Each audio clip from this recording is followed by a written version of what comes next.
Alright boys, welcome back to another video. Knicks Daily here. Today we're going to be discussing two potential options for the Knicks in free agency that they can bring off of their bench. There was a report that came out that the Knicks are still actively trying to upgrade their second unit, even though they got Yabusele and Clarkson. So let's talk about them. The first one is Ben Simmons, who already has been linked to the Knicks according to Ian Begley of SNY, and Bradley Beal. A report came out yesterday that the Suns are discussing a potential buyout for Beal. The Knicks immediately come to my mind because if you look at the second unit, the Knicks have Mitchell Robinson, they've got Deuce McBride, Jordan Clarkson, Yabusele, and I'll throw Bacome Dadier in there as well because I think he's going to have a huge sophomore leap. Beal fits in perfectly. You have to realize that he actually is still a really good player. We get lost in his massive contract, but he's averaging 17 points, 49.7% from the field, and he shot the ball extremely well from three. 38.6%. His free throw shooting was 80.3%. So we're talking about a guy who's extremely efficient, that can put the ball in the hoop, that can pass. Beal's an underrated playmaker. 4 assists. Don't sleep on that. It's off of the dribble. He's going to be able to give the Knicks something they didn't have last season. There was no shot creation off of the bench last year. Shamit and Deuce, these guys can catch and shoot and they can play within the offense, but they're not going to go get a bucket. And that's exactly what Bradley Beal does.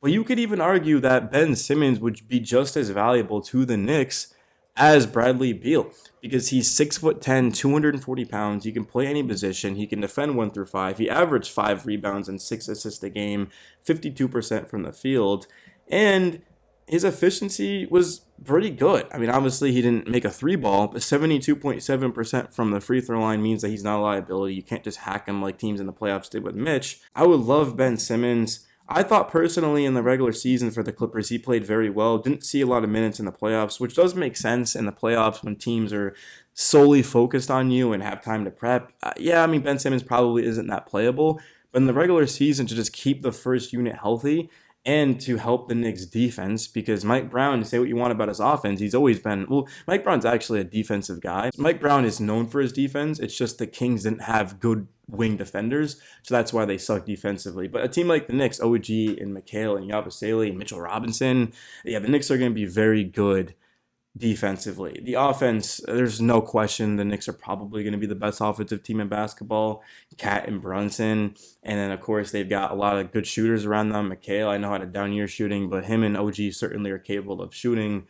Josh Hart, personally, I'm not a fan of Josh Hart in the starting lineup. I just think he just doesn't space the floor. I think spacing is what the Knicks need. So I personally am not huge on Hart, but also, like, who would you even insert into there?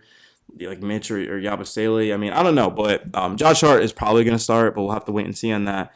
But a guy like Bradley Beal, the Knicks don't really have like a true 2. I mean, McHale is a wing. He's not a 2 guard. And Jordan Clarkson is a combo guard. Deuce McBride's a combo guard. Bradley Beal is just a pure 2. I mean, he could play the 1, I guess, but when I think of just a shooting guard, somebody who's going to put the ball in the basket and you're going to run plays and sets for, I mean, it's Bradley Beal. So, yeah, I 100% would want Bradley Beal if he gets bought out. Be interesting to see if the Knicks are interested in Beal if he gets bought out. I'd find it hard to believe that they aren't, considering the fact of just how incredible he is as a scorer. But Ben Simmons, to me, is a name to keep an eye on. I mean, yeah, like, absolutely. The wing position with the Yabusele is looking good and Dadier. But I feel like you can never have enough defensive-minded wings. I just sneezed. Oh, my God. Yeah, I just feel like you can never have too many wings.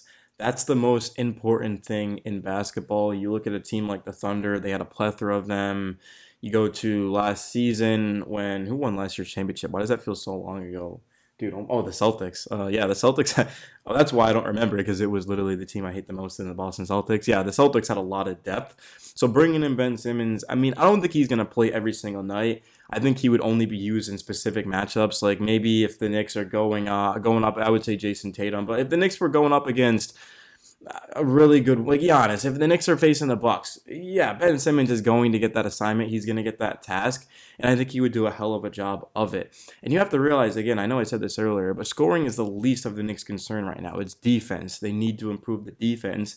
And if you think of one of the better defenders in basketball, somebody who could switch everything, that's very versatile, it is Ben Simmons. This would be a huge, huge pickup. I don't think a lot of Knicks fans understand how good Ben Simmons truly is. He's not a guy who's going to start. He's not a guy that plays 30, 35 minutes every single night. He's sort of like a niche type of player, but that niche would be huge for the Knicks because off of the bench, Yabusele, Mitch, and Ben Simmons defending. I mean, if you are up 10 and you're the Knicks and you just don't want to give up a bucket, you could, and Deuce McBride, also Deuce McBride. And even to expand upon that, Jordan Clarkson is a bad defender. So to have a bunch of good ones around him would actually maximize his ability, and Jalen Brunson and Count are a good defender. So defense should be the priority for the Knicks. And I was excited when they were linked to him. And Bradley Beal, if we do get a report on that, of the Knicks being linked to him, then I'll probably make a whole separate video on that because I got to dig a little bit into Beal. But I did watch a lot of Suns games because I bet on Beal, Kevin Durant, and Devin Booker more than I'd like to admit. So I got to get to know his game pretty well. And I think Beal is just a very good teammate. The fact he came off the bench and he took a sacrifice.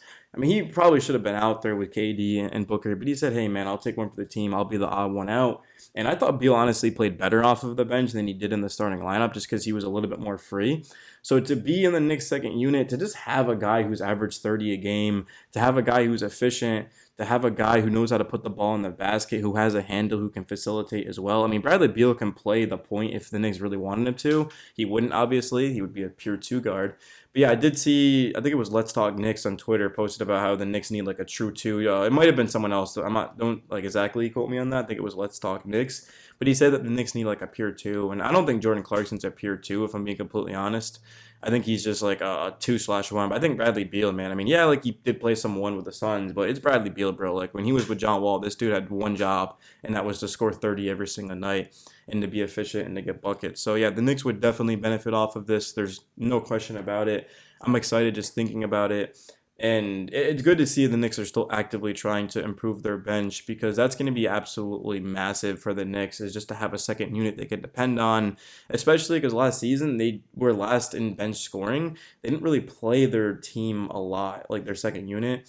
And you just look at the best teams. They always have depth. They have a ton of, like the Thunder seem like sort of like an anomaly because I don't know if we've seen a team like the Thunder who they can go like 13 deep into their bench, and it's pretty crazy. But I'm not saying the Knicks need to be able to do that, but can you have 5 guys off of the bench that you can rely on, and then maybe even 6, like Ben Simmons would probably be the 6th guy to where he could step in and play a role. So yeah, let me know your guys' thoughts overall on the Knicks potentially adding in Ben Simmons and Bradley Beal. Very interested to read the comments on this one.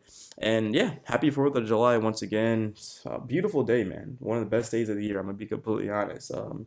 God definitely has us tonight in this one because it's literally like, low 80s right now. It's just absolutely perfect weather. But I can't wait for Knicks basketball. I can't wait for the Summer League, man. I'm going to treat the Summer League like the playoffs, bro.